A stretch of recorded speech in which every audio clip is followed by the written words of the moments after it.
ओम शांति। 22 मार्च 2023 की आज की साकार मुरली। बाबा कहते, मीठे बच्चे, देही अभिमानी हो रहना है, यही बड़ी मंजिल है। देही अभिमानी को ही ईश्वरी संप्रदाय कहेंगे। उन्हें बाप और परम धाम के सिवाय कुछ भी सूझेगा नहीं। प्रश्न आज का, किस एक बात की धारणा से भविष्य 21 जन्मों के लिए पूंजी जमा हो जाती है? उत्तर, श्रीमत पर अपने ऊपर तथा दूसरों पर उपकार करने से उपकार वही कर सकता जो पूरा देही अभिमानी बने, जिसकी बुद्धि शुद्ध हो। देह अभिमान में आने से अपकार हो जाता है और जमा हुई पूंजी खत्म हो जाती है, घाटा पड़ जाता है। क्रोध का भूत भी अपकार कराता है, इसलिए अपना स्वभाव बहुत मीठा बनाना है। गीत, यह कौन आज आया। ओम शांति। बाबा कहते, जब परमात्मा बाप आकर के जीव आत्माओं से मिलते हैं तो जीव आत्मा को अपना जीवपना भूल जाता है। उनको निश्चय हो जाता है कि हम आत्मा हैं और परमपिता परमात्मा की संतान हैं। बाकी जो कुछ हम देखते हैं, यह देह सहित देह के सर्व संबंधी आदि, यह तो याद रहना ही नहीं है। बाप आते ही हैं बच्चों को वापस ले जाने के लिए। तुम चौंक उठते हो, यह क्या होता है? ब्रह्मा की अंधियारी रात पूरी हो, सवेरा होता है। देह सहित देह के जो भी संबंध हैं वह टूट जाते हैं। तो चौंक गए हैं कि क्या हो गया है।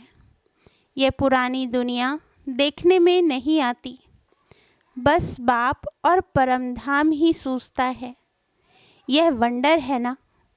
परंतु बाप को पूरा ना पहचानने के कारण, बुद्धि योग ना लगने के कारण देह अभिमान पूरा मिटता ही नहीं है। उनको हम बंदर संप्रदाय कहते हैं। जब देही अभिमानी बने तब ईश्वरी संप्रदाय कहें। बंदर संप्रदाय का नारद के रूप में दृष्टांत है। वह भी भक्त था, झांझ बजाता था। उनको बाप ने दिखाया कि देखो, तुम बंदर संप्रदाय हो तो देही अभिमानी हो रहना बहुत मुश्किल है, बड़ी मंजिल है। भल पवित्र बनते हैं, ऐसे अच्छे और बुरे मनुष्य तो होते ही हैं। अब सन्यासी घर बार छोड़ते हैं, पवित्र बनते हैं। जो घर बार नहीं छोड़ने वाले हैं, गृहस्थी, वह जाकर उन्हों को अपना गुरु बनाते हैं। कलयुगी दुनिया के सभी मनुष्य मात्र नास्तिक निधन के हैं। हे भगवान, हे परमपिता परमात्मा कह पुकारते तो हैं, परंतु उनको जानते नहीं कि आखिरी भी वह है कौन। पुकारते पुकारते वह थक पड़े हैं। कह देते हैं ईश्वर सर्वव्यापी है। बंदगी भी करते हैं, परंतु जानते नहीं। यह तो समझने की बात है। भगवान उवाच, गीता में भी भगवान उवाच है ना। यह है आसुरी संप्रदाय। भगवान ने क्यों कहा है तुम बंदर मिसल हो? अपनी शक्ल तो आईने में देखो। भगवान को जानते नहीं, ढूंढते रहते हैं। इसलिए मनुष्य को ही भगवान मिलना चाहिए। ढूंढते हैं परंतु मिलते नहीं। तो जब भगवान आए तब आकर अपना परिचय दे। गीता में पूरा परिचय है। कहते हैं मैं रुद्र हूँ।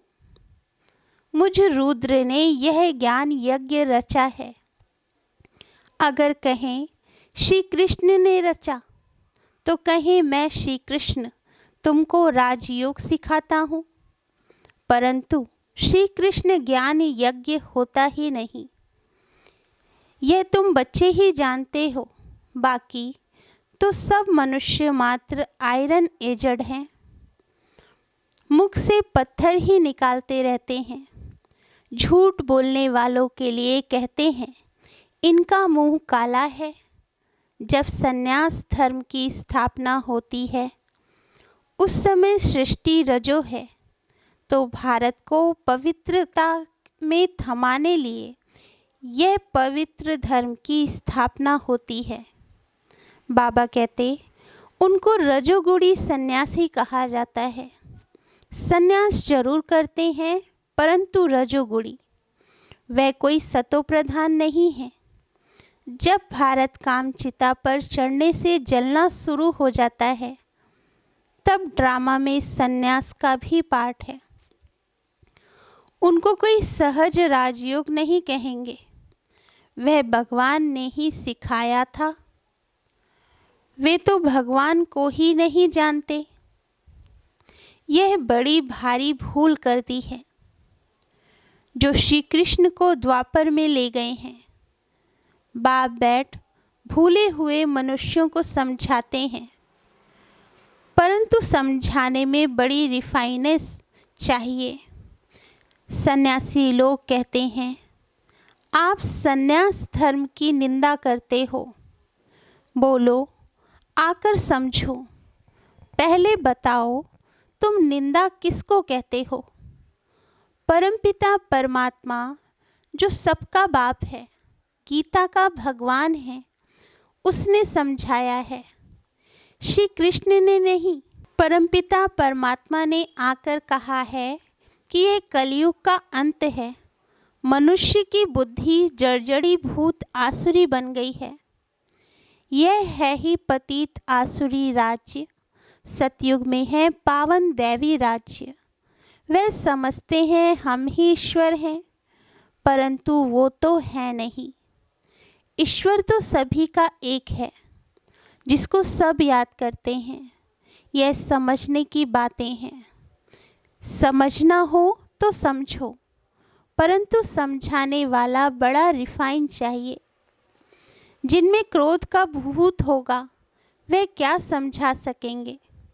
क्रोध का भूत, मोह का भूत, लोभ का भूत, छोटे बड़े भूत तो होते ही हैं। गंदी आदतें हैं। अच्छे अच्छे बच्चों से भी माया कुछ न कुछ करा देती है। यह है सब देह अभिमान की शैतानी। देह अभिमान आया तो फिर जैसा बंदर हो जाता है, फिर वह मंदिर लायक बन ना सके। तुम जानते हो मंदिर लायक देवी देवताएं ही बनते हैं। उन्हों के लिए ही मंदिर बनाया जाता है। सतयुग में तो सारी दुनिया को शिवालय कहा जाता है। सभी मंदिर में रहते हैं। सृष्टि ही पवित्र मंदिर बन जाती है। विश्व शिवालय बन जाता है, जिसमें यथा राजा रानी तथा प्रजा सब पवित्र रहते हैं। तो कोई को बड़ा युक्ति से समझाना होता है। चूहा काटता भी है, फिर फूंक भी देता रहता है। उनमें यह अक्ल है। कोई सन्यासी आदि आए तो पहले युक्ति से उनकी महिमा करनी चाहिए। आओ सन्यासी जी, आप तो बहुत अच्छे हो जो सन्यास किया है, घर बार छोड़ा है। तुमको मालूम है 2 प्रकार का सन्यास है। एक है घर बार छोड़ने का सन्यास, दूसरा है घर बार ना छोड़ने का सन्यास। गृहस्थ व्यवहार में रहते राजयोग सीख स्वर्ग का मालिक बनना होता है। कभी सुना है? कहेंगे यह बात तो कोई भी शास्त्र में नहीं है। गीता में कृष्ण का नाम डाल द्वापर में ठोक दिया है, तो समझेंगे कैसे? फिर चित्रों पर समझाना होता है। तुम्हारा है घर बार छोड़ने का, सभी तो नहीं छोड़ेंगे। प्रवृत्ति मार्ग है, तुमने प्रवृत्ति में रहते हुए फिर 5 विकारों का संन्यास नहीं किया है। हम कर रहे हैं, हमको मदद मिल रही है परमपिता परमात्मा की। ऐसे गृहस्थ व्यवहार में रहते 5 विकारों का संन्यास करने से हम स्वर्ग का मालिक बनेंगे। सतयुग में देवी देवताएं पवित्र थे, अभी नहीं है। कलयुग के बाद फिर सतयुग आना है। बाप ही आकर सतयुग स्थापन करते हैं। प्रवृत्ति में रहते कमल फूल समान पवित्र बनाते हैं। तुम कहते हो आग कपूस इकट्ठे रह नहीं सकते, परंतु यहाँ रहते हैं। तुम्हारे पास प्राप्ति की एम ऑब्जेक्ट तो कुछ है नहीं। बेहद का बाप जब आते हैं तब पुरानी सृष्टि का विनाश और नई सृष्टि की स्थापना हो जाती है। यह ज्ञान हमको मिलता ही है नई दुनिया के लिए। बाप कहते हैं देह सहित जो भी तुम्हारे संबंध आदि हैं, सबको भूल अपने को देही समझ मुझे याद करो। यह हमारा राजयोग है सतो प्रधान। अब तो है तमो प्रधान, फिर तमो प्रधान से सतो प्रधान सृष्टि जरूर बननी है। सतो प्रधान बनाने वाला रचयिता बाप ही ठहरा। हम उस बेहद के बाप से यह सीख रहे हैं। भगवान एक है। ब्रह्मा विष्णु शंकर को भी देवता कहा जाता है। उनसे नीचे तबके वालों को मनुष्य कहा जाता है। भगवान रहते ही हैं परम धाम में, हम आत्माएं भी वहाँ रहती हैं। ऐसे रिफाइननेस से समझाना है, परंतु योग पूरा नहीं है तो धारणा नहीं होती है। बाबा जो समझाते हैं वे किसको याद थोड़े ही पड़ता है। भल कोई बच्चे कहे हम याद करते हैं, परंतु बाबा मानते नहीं।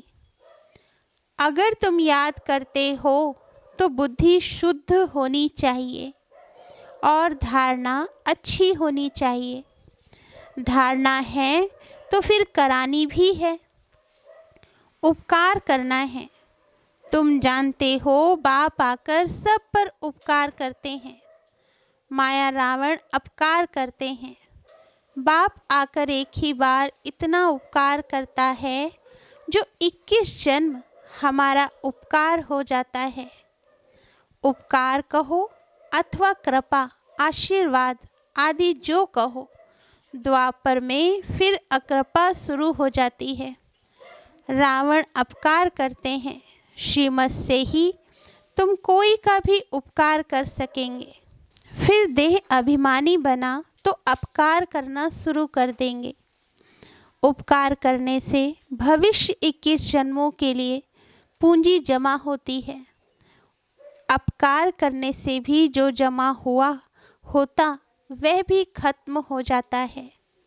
जबकि उपकार करना जानते हैं तो करना है, उपकार करना नहीं जानते हैं तो जरूर अपकार ही करेंगे। आसुरी मत पर मनुष्य हर एक दो पर अपकार ही करते हैं, काम कटारी चलाते हैं।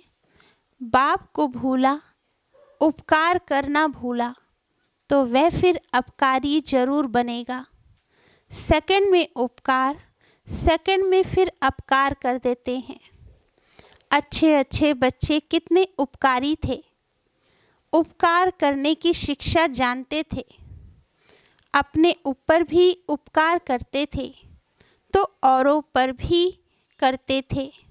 फिर माया के चक्र में आकर भागंती हो गए, अपकारी बन पड़े। कितना अपकार करते हैं। मनुष्य समझते हैं कुछ तो होगा जो भागे हैं, हम फिर कैसे जाएं। उल्टी सुल्टी बकवाद जाकर करते हैं। गोया जो उपकार करके खाता जमा किया सो फिर अपकार करके अपने खाते को मिट्टी में मिला दिया। ऐसे बहुत हुए हैं और होते रहेंगे। देखो, जिसने उपकार किया वही फिर देह अभिमान में आने से अपकारी बन पड़ा। मनुष्य मनुष्य पर अपकार ही करते हैं।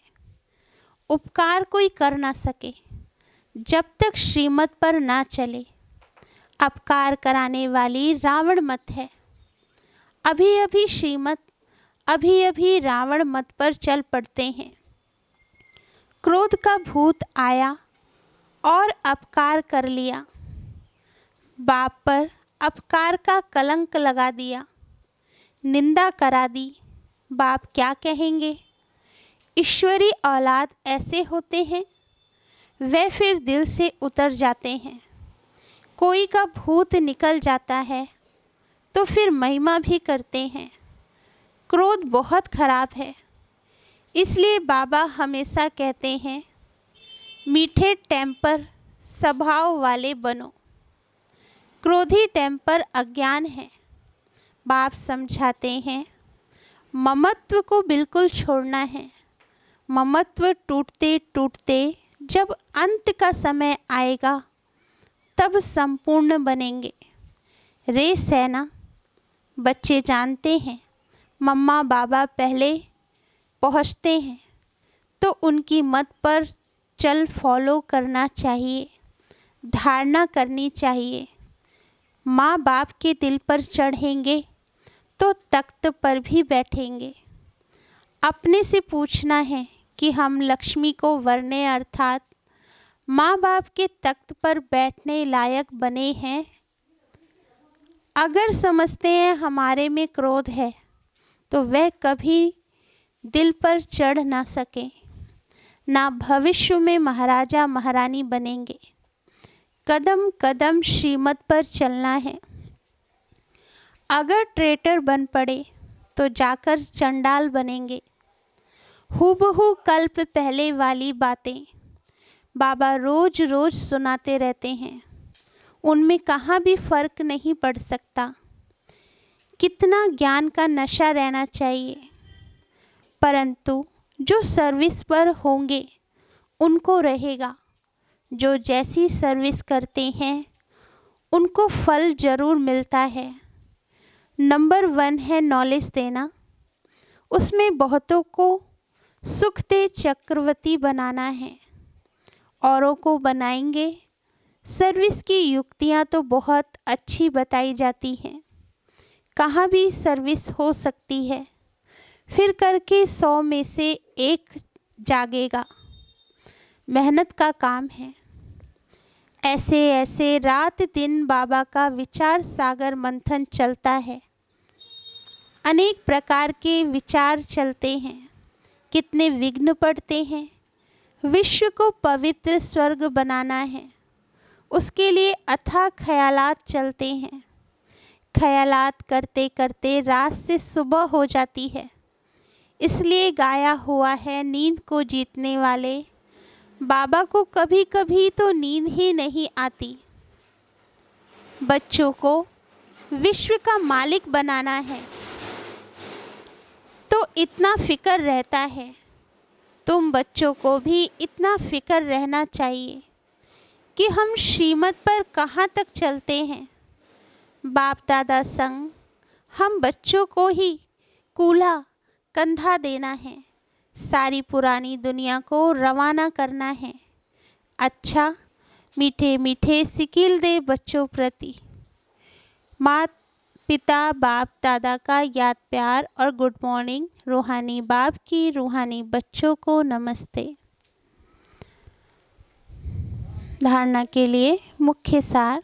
फर्स्ट पॉइंट, कभी भी रावण की मत पर चल देह अभिमान में आकर बाप का अपकार नहीं करना है, निंदा नहीं करानी है। श्रीमत पर अपना तथा सर्व का उपकार करना है। सेकंड पॉइंट, क्रोध का भूत प्रवेश होने नहीं देना है। बहुत मीठा स्वभाव बनाना है। युक्ति से सेवा करनी है। बाबा ने वरदान दिया, संपर्क में आने वाली आत्माओं को सदा सुख की अनुभूति कराने वाले मास्टर सुखदाता भव। वरदान का सार है, आप सुखदाता के बच्चे मास्टर सुखदाता हो, इसलिए सुख का खाता जमा करते रहो। सिर्फ यह चेक नहीं करो कि आज सारे दिन में किसी को दुख तो नहीं दिया, लेकिन चेक करो कि सुख कितनों को दिया। जो भी संपर्क में आए, आप मास्टर सुखदाता द्वारा हर कदम में सुख की अनुभूति करें।